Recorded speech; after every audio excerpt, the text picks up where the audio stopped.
right, and then the next question will go first to Rob. In regards to the administrative aspects of the county sheriff's role, what are your top 3 budgetary issues, and how do you intend to address each of those issues? What are your thoughts in regards to the implementation of new technologies? What are your thoughts in regards to law enforcement's use of drones? And what are your thoughts in regards to the use of body cameras? 2 minutes to answer like 7 questions. I'll go quick. As far as budget, I don't know if you guys paid attention, but last year we had a House bill that was passed and kind of portrayed law enforcement to be the evil of the community. With that act, a lot of unfunded mandates came. I remember sitting in the sheriff's office 3 or 4 years ago, and he introduced me to the word Monell. Does anyone know what a Monell claim is? Monell claim is basically an agency that fails to train their employees, and because of a failed training, they're liable for lawsuits. One of my top priorities, as it's always been, is training. We're in the process of building a countywide training facility so that we can share efforts, manpower, ideas with our local law enforcement agencies. Not only that, we can help cut back on costs. We invest in our officers, and one of the most important things that we need to do, and you guys need to do, is back our officers up and show the support, because that's where it starts.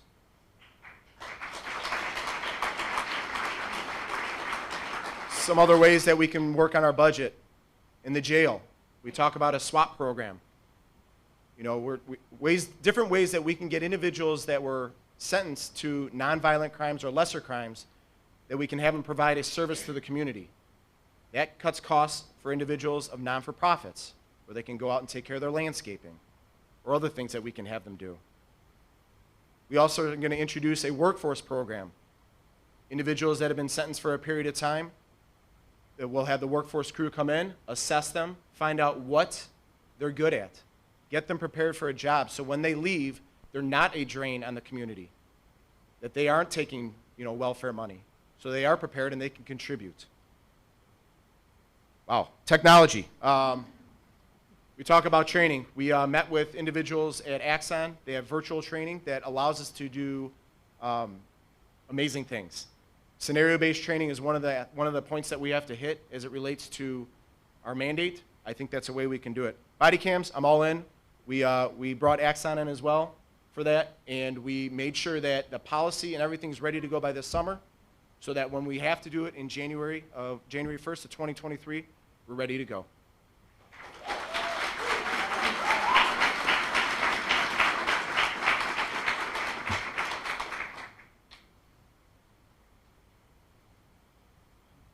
I didn't like that question either. Too long.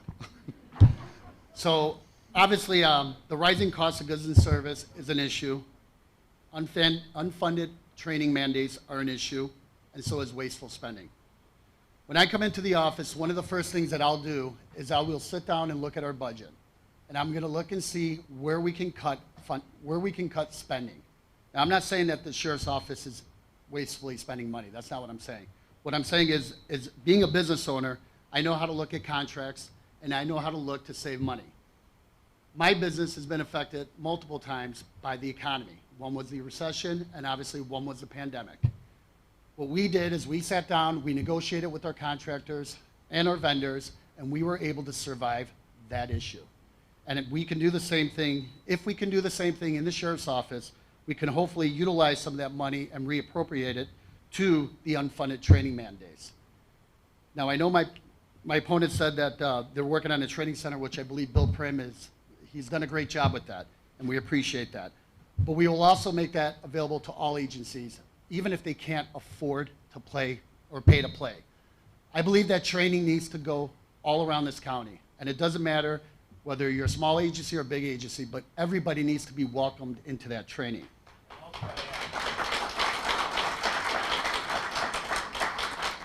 Also, when I was the chief of Prairie Grove, that was one of my first things I did when I came in there is I looked at the budget and I said, what can we do to get the proper training and to get body cameras and in-car cameras? We got body cameras in the end of 17 or 18.